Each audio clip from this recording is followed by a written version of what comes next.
बाप रे बाप, नीतीश कुमार फिर मारेंगे का पलटे।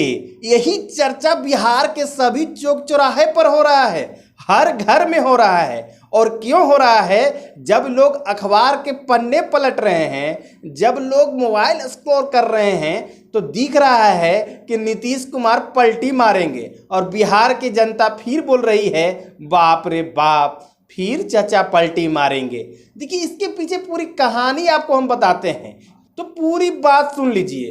पूरी बात यही है कि नीतीश कुमार का ईगो हट हो गया है, मतलब वो गुस्सा आ गए हैं, घमंड में चूर हो गए हैं। कारण है कि राहुल गांधी उनको तवज्जो नहीं दे रहे हैं। और उनका कहना है कि हमको प्रधानमंत्री का उम्मीदवार बना दीजिए, उनका कहना है कि हमको इंडिया का संयोजक बना दीजिए। इस तरह की बातें वो करते हैं। जो राहुल गांधी सपना देख रहे हैं, उस सपना को चुरा कर अपने घर लाकर हकीकत में बदलना चाह रहे हैं नीतीश कुमार। जब नीतीश कुमार इस चीज़ों को बोलते हैं तो राहुल गांधी गुस्सा आ जाते हैं, तो राहुल गांधी कुछ कुछ सुना देते हैं, और उसी सुनाने में नीतीश कुमार भी सुना देते हैं। महामहिम आई थी राष्ट्रपति जी, जब वो आई उनके मंच पर कई बार नीतीश कुमार राहुल गांधी को खूब खरी खोटी सुना दिए। यानी राहुल गांधी को इस तरह से सुना दिए कि लोग सीधे तौर पर तो नहीं समझेंगे, पर जो समझदार हैं वो समझ जाएंगे। हम आपको समझा रहे हैं, अगर आप नहीं समझे होंगे। नीतीश कुमार महामहिम के मंच पर जहां इस तरह की बातें नहीं होती है जी, वहां इस तरह की बातें वो कर रहे थे। वो कह रहे थे कि हम भाजपा से दोस्ती का वादा करते हैं जब तक जिंदगी रहेगी। वो कह रहे थे कि एम्स मेरा लाया हुआ है। 2003 में ही प्रस्ताव दिए थे जब हम अटल जी के साथ मंत्री थे, मतलब अटल जी जो प्रधानमंत्री थे उसमें ये कैबिनेट मंत्री थे, रेल मंत्री। उस समय ये एम्स के लिए प्रस्ताव दिए थे। बीच वाला सरकार जो राहुल गांधी सोनिया गांधी चला रही थी रिमोट से, उस सरकार ने यहाँ एम्स नहीं दिया, यहाँ सेंट्रल यूनिवर्सिटी नहीं बनाया। इसको लेकर वो काफ़ी सुना रहे थे।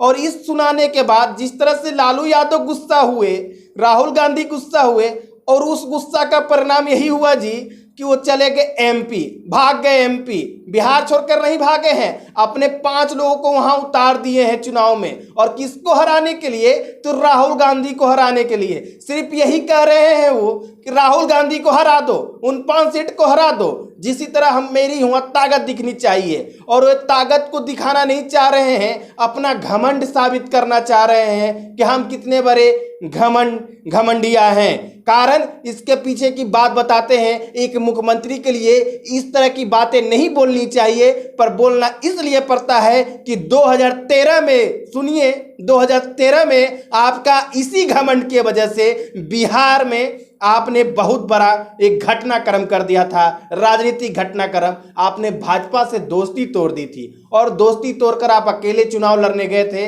आप 0 पर चले गए थे। तो आपका ये घमंड था कि हम जीत कर दिखाएंगे, मोदी को हरा देंगे। और घमंड सिर्फ इसलिए था कि भाजपा ने आपको प्रधानमंत्री का उम्मीदवार नहीं बनाया था।